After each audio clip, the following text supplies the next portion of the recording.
Né à la Chaux-de-Fonds il y a 60 ans, Philippe Lazzarini en a passé plus de 30 à tenter de guérir les ravages des guerres. De la Bosnie au Liban, du Rwanda à l'Irak. Aujourd'hui, il est au cœur d'une tempête mondiale. Quand j'avais pris ma fonction, il y a 4 ans, j'avais dit en plaisantant « J'espère que je serai le dernier commissaire général ». Mais à ce moment-là, j'avais à l'esprit une solution, comment dire, plus positive, d'un processus de paix qui puisse être revitalisé et qu'une fois pour toutes, on puisse également adresser la question des réfugiés palestiniens. C'est évidemment à des années-lumière d'imaginer que cette question du dernier commissaire général, peut-être que je le serai, peut-être que non, soit, comment dire, vécue ou adressée de manière aussi dramatique. Voilà des années que l'agence de l'ONU en charge des réfugiés palestiniens est en ligne de mire des autorités israéliennes. Mais elle est maintenant frappée par des secousses sismiques qui pourraient signifier sa disparition pure et simple. Le 7 octobre au matin, des membres du Hamas pénètrent en Israël et commettent un massacre sans précédent, tuant près de 1200 personnes, dont une majorité de civils. C'est l'effroi et la sidération. La réplique de l'armée israélienne est quasi immédiate. À ce jour, le nombre de morts palestiniens s'élève à plus de 32 000, principalement des femmes et des enfants. Alors que les bombes pleuvent sur Gaza, fin janvier, des accusations touchent l'UNRWA en plein cœur. Israël affirme que 12 employés de l'agence ont participé d'une manière ou d'une autre à l'attaque meurtrière du Hamas. Depuis lors, les accusations israéliennes se sont multipliées, faisant peser la suspicion sur l'ensemble de l'organisation. UNRWA has been proven to be an instrumental part of Hamas's terror machine. UNRWA, even before Hamas hijacked it in Gaza, has always been part of the problem and never part of the solution. La principale allégation a été celle parlant de nos 12 employés qui auraient participé aux attentats du 7 octobre. Lorsque cette allégation m'a été communiquée, j'ai été absolument horrifié et j'ai immédiatement pris un certain nombre de mesures.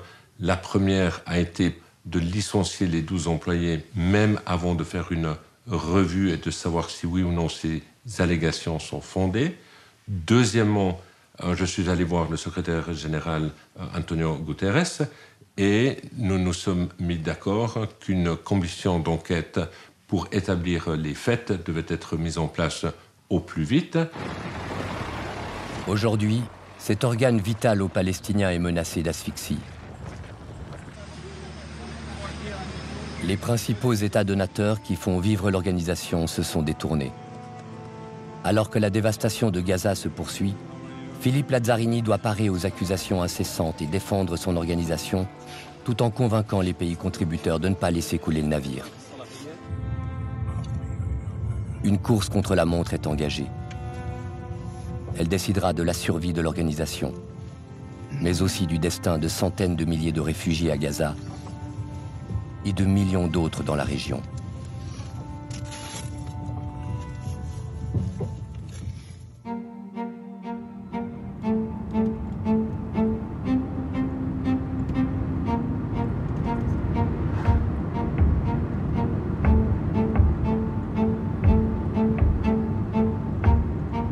L'agence, elle tient un fil, absolument, mais elle tient un fil pas seulement financièrement, elle tient un fil aussi politiquement. On a entendu les autorités israéliennes indiquer qu'ils ne souhaitaient plus voir UNRWA à Gaza. On a vu aussi une pression pour que l'UNRWA parte de Jérusalem. Et en fait, en réalité, il y aura aussi une pression pour que l'UNRWA cesse ses activités en Cisjordanie. Constamment remise en question par Israël, l'agence n'en joue pas moins un rôle central au Proche-Orient, et ce depuis 75 ans. En 1948, 700 000 Palestiniens sont contraints à l'exil lors de la création de l'État d'Israël. L'UNRWA est créé 1 an plus tard pour venir en aide à ces réfugiés, en attendant une solution politique. Elle répond aux besoins essentiels de cette population dans 3 domaines: l'éducation, les soins de santé et les services sociaux. Les réfugiés et leurs descendants représentent aujourd'hui 5 900 000 personnes. Depuis octobre, les besoins ont explosé à Gaza et l'UNRWA est devenu le fournisseur principal de l'aide humanitaire. Les réfugiés sont disséminés dans 58 camps, au Liban, en Jordanie et en Syrie, mais aussi dans diverses villes en Cisjordanie occupée, ainsi qu'à Gaza, où 75% de la population palestinienne est enregistrée auprès de l'UNRWA. L'agence est aussi l'un des plus gros employeurs auprès des Palestiniens. Dans la région, elle fournit du travail à 30 000 personnes. À Gaza, ils sont environ 13 000.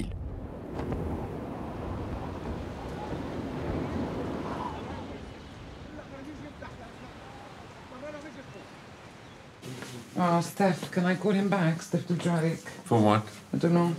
Call him back, and after that, you debrief me on your prep. Yes. I sit like this, Yeah, but like that. like that. Yes.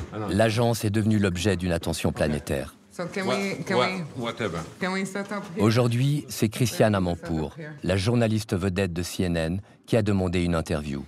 So, So 3, 4. that's 3. 4 is funding.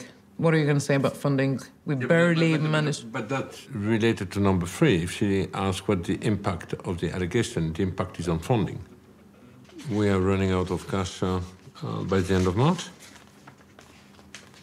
And unless we have a new contribution or a resumption from donors having suspended or frozen their contribution, we'll have no other choice than to end our operation.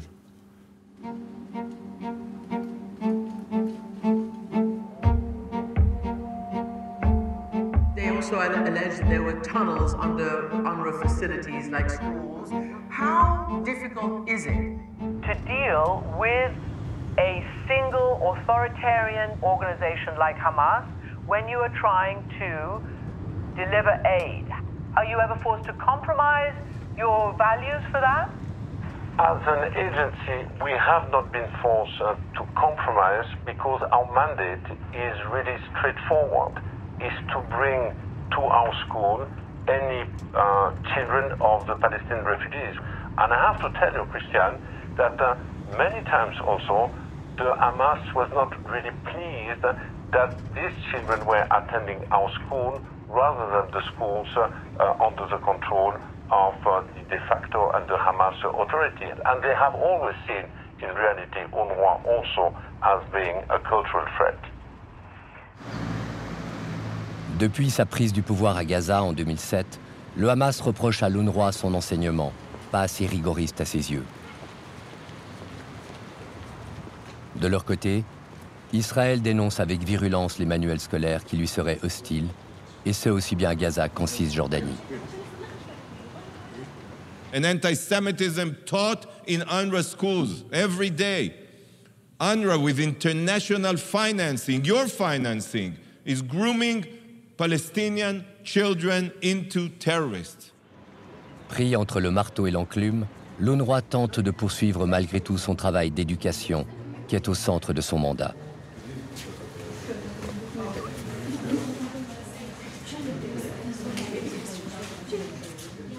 La fermeture possible des écoles est vue comme une catastrophe par les Palestiniens. C'est un cauchemar que je n'arrive pas à m'imaginer. Nous parlons de millions de Palestiniens en Cisjordanie qui se retrouveraient sans éducation. L'éducation qui, en tant que réfugiés, est notre avenir. Pourquoi ? Parce qu'en Palestine, et particulièrement en Cisjordanie, nous n'avons pas de terre à cultiver ou une agriculture qui nous permette de nous alimenter.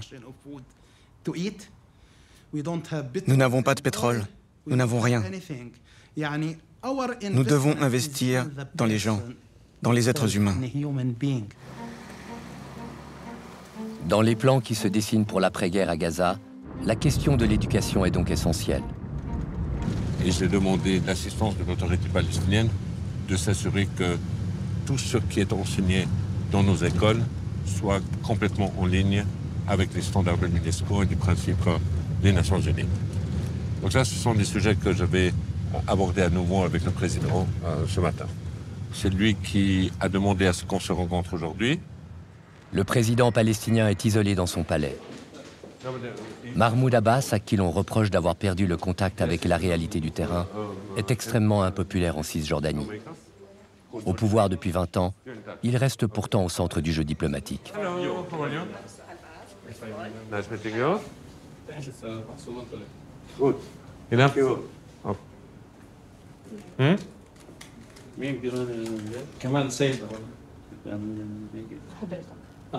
Faut aller au fond, hein? Fais pas semblant. I get instructions now. Yalla. Everybody is talking about the honor. I want the prize. Yeah. Some of them are against the honor, Yeah. and some of them are for the honor. But we are for the honor.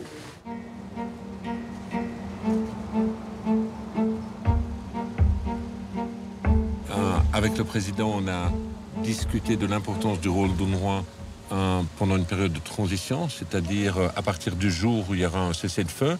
C'était une réunion extrêmement utile aujourd'hui. Le président s'est aussi engagé à continuer dans ses tournées, à encourager les pays du monde arabe à maintenir ou à augmenter leur soutien à l'UNRWA. Le budget de l'UNRWA dépend principalement des contributions volontaires des États. L'agence comptait sur 850 millions de dollars. Mais suite aux allégations, de gros contributeurs ont gelé leur soutien. L'UNRWA est ainsi privé de plus de la moitié de ses fonds. La recherche de ces centaines de millions passe par New York.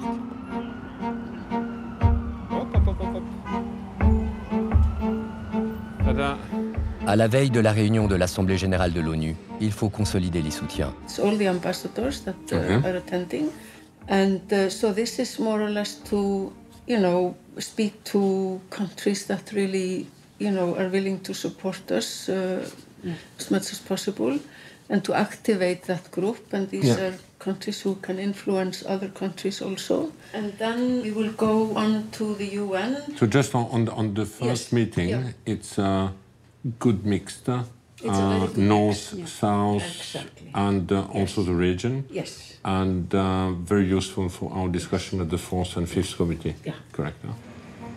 C'est un marathon diplomatique décisif qui se prépare avec l'équipe de l'UNRWA auprès des Nations Unies.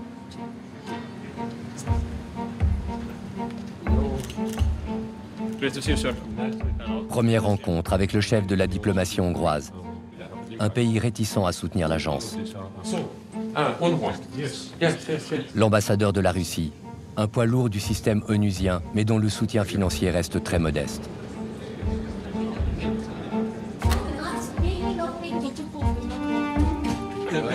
Puis la France, un contributeur dont l'appui semble chanceler.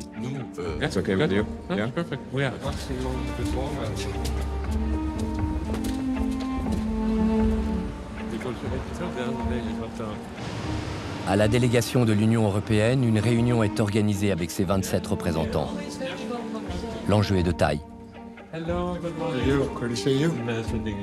L'Union européenne, l'un des piliers de l'UNRWA, n'a pas encore confirmé son financement. 15 million euros are going to be going immediately to UNRWA. An additional 68 million euros will be given as an emergency funding for Palestinians in the whole region. Je m'attends à beaucoup de soutien de la part des États membres. La plupart des États membres sont attachés à la résolution 302, sont attachés en fait à la mission et au mandat qui est conféré à UNRWA et espèrent en fait vont tout faire pour assurer le soutien jusqu'au jour où il y aura une solution politique durable et juste pour les Palestiniens. Et c'est à partir de ce jour-là que UNRWA devra transitionner et enfin remettre en fait les clés à un nouvel État. 193 États sont conviés à cette session extraordinaire. Nice meeting you. Same here. Thank you. And thank you for organizing this session today. Une première historique pour l'UNRWA. Are we standing Mr. President, Excellencies, I'm here today because UNRWA, the United Nations Agency for Palestine Refugees, is at a breaking point. The agency's ability to fulfill its mandate is seriously threatened. Your urgent action is needed to facilitate a political solution that will bring peace to Palestinians and Israelis, and in this context alone, allow the agency to transition.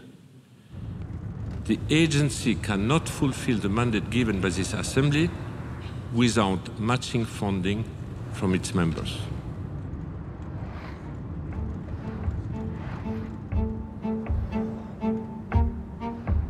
Premièrement, c'est de dire aux États membres attention, les attaques auxquelles l'agence est soumise sont des attaques qui ont très clairement un objectif politique.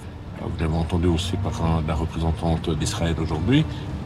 Il conteste en fait la notion du statut de réfugié palestinien.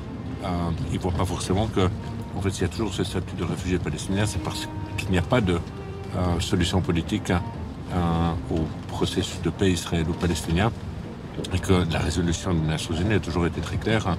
En fait, une fois que le conflit sera résolu, c'est à ce moment-là que la question du droit de retour sera réglée. Et la question du droit de retour, ce n'est pas forcément un retour physique, c'est un retour de reconnaissance, de compensation sur, comment dire, le sort qu'a été celui des réfugiés palestiniens et de leurs descendants.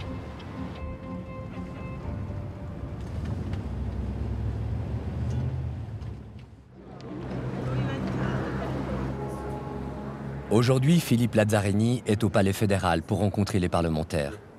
Il faut faire en sorte que la Suisse ne gèle pas les 20 millions de francs promis par la Confédération. Parmi les socialistes d'abord, puis au sein du groupe des Verts. Le chef de l'UNRWA est en terrain conquis. En fait, je suis à Berne aujourd'hui pour rencontrer 2-3 groupes parlementaires. L'occasion aussi pour les parlementaires d'affiner leur stratégie. Et le rapport final, ce sera fin avril. D'accord. Et après, il y a encore le rapport Colonna. C'est ça, le rapport. Ça, c'est le rapport Colonna. Rapport d'enquête, je ne sais pas. Okay. Ça, c'est un processus complètement indépendant sur lequel je ne cherche pas du tout à m'immiscer. Ouais. Mais donc, fin avril. Donc, c'est vrai que si la Suisse libérait la moitié déjà, en attendant ce rapport pour la deuxième moitié... Ça serait une position en ligne avec... la position, disons, oui. Comme ça. Et ça, oui. Non, mais je pense que c'est important de le faire rapidement. Enfin, on discutera en commission. À bientôt. Je vais t'amener en face parce que... Vous auriez dû me mettre plus la rue d'épreuve pour me préparer pour les autres. Exactement.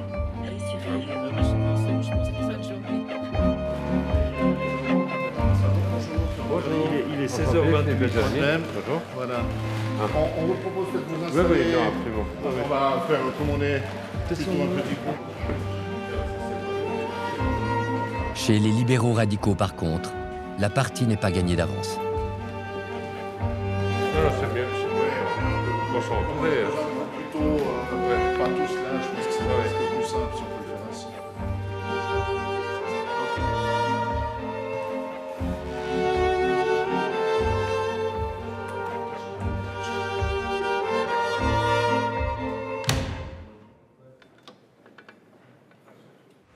J'espère que la Suisse va suivre les États qui ont maintenu leur financement ou repris leur financement.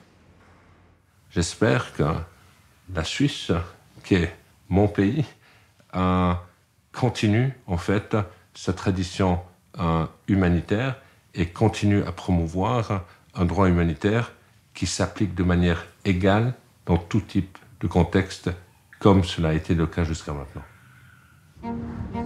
Sur le terrain, la situation ne cesse de se dégrader. Chaque jour en moyenne, un employé de l'UNRWA est tué à Gaza et Israël continue de faire obstacle à l'entrée des convois humanitaires. La situation est plus qu'inquiétante. Je sens que cette agence avec laquelle je travaille, l'UNRWA, Je sens qu'elle est en train de mourir. Elle est sur son lit de mort. Et elle a besoin de toute urgence d'un souffle de vie. Chaque jour qui passe, nous nous rapprochons du fond.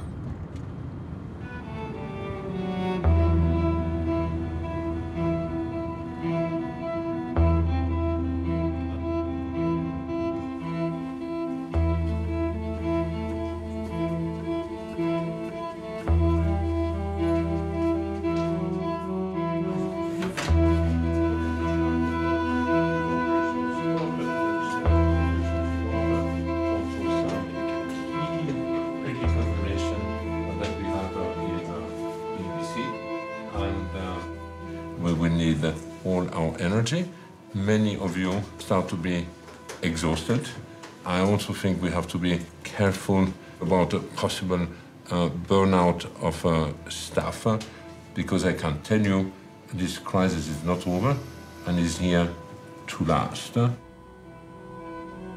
C'est épouvantable. C'est absolument épouvantable. Et tous nous ont dit, nous n'avons jamais vu une chose aussi horrible et déshumanisante que ce que nous voyons maintenant à Gaza dans toute notre carrière humanitaire. Et pourtant, nous en avons vu des conflits. Certains avaient été au Yémen, en Syrie. Syrie était aussi un conflit extrêmement brutal. L'Ukraine et autres. Mais ce que l'on voit à Gaza aujourd'hui dépasse toute imagination. Voilà. Donc, pourquoi démissionner? On nous donne une voix, il faut l'utiliser, la voix.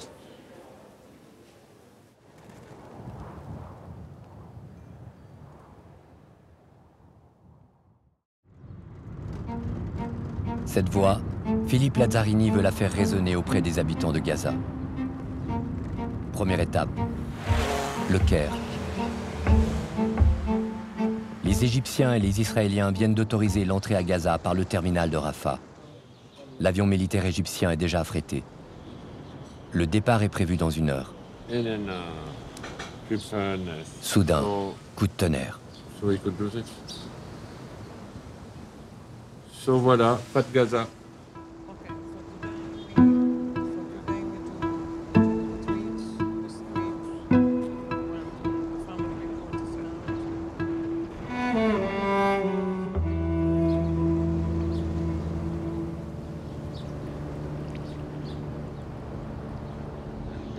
Mon entrée à Gaza a été refusée par les autorités israéliennes.